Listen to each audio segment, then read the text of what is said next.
conversation avec Anissé Mbida. Bonjour Anissé. Bonjour Ombline, bonjour Alexandre. Bonjour Anissé. Bonjour à tous. Plus fort que le correcteur orthographique ou grammatical, il existe désormais une intelligence artificielle entre guillemets, écrivain public. En clair, Anissé, un logiciel qui rédige des textes à notre place. Oui, et c'est d'une efficacité mais redoutable. Vous Aïe, lui demandez aïe, aïe. par exemple, écris un mail à Alexandre pour l'inviter à dîner ce week-end. Ouais, pourquoi pas. Pourquoi pas, hein. Et vous réglez ensuite un style plutôt formel pour Alexandre, plutôt enjoué.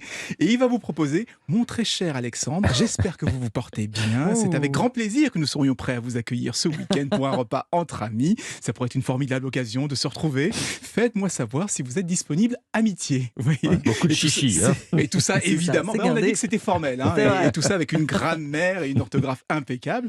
Et ce qui est bien, c'est que ça marche aussi dans l'autre sens. Donc, si vous recevez un mail d'invitation et que vous ne savez pas quoi répondre, pof, vous le collez dans l'application, il va le comprendre et rédiger une réponse, là encore, formelle, informelle, amicale, ferme. C'est vous qui décidez. Alors, donc ce n'est pas du charabia, c'est vraiment un texte qui est bien écrit. C'est Oui, fou. oui. C'est un logiciel qui s'appuie sur GPT-3. C'est un système unanimement reconnu comme ce qui se fait de mieux en matière de génération de texte. Hein. On l'a utilisé pour créer des pastiches d'auteurs célèbres.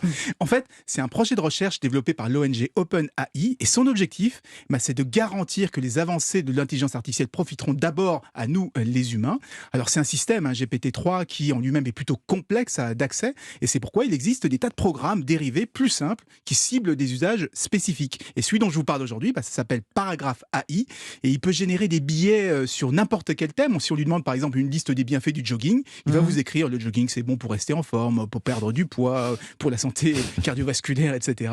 Il peut même améliorer le style et le vocabulaire d'un texte déjà rédigé pour le rendre plus formel, plus optimiste, plus pessimiste par exemple. Et vraiment, les résultats sont toujours impressionnants. Alors, c'est gratuit tout ça ou il faut passer à la caisse? Alors, si on se limite à 20 paragraphes par jour, c'est totalement gratuit. Mais si on veut écrire une thèse, par exemple, quand on est Oui. étudiant en revanche, il faudra passer par un abonnement. Il y a juste un défaut. Pour le moment, il ne sait répondre qu'en anglais.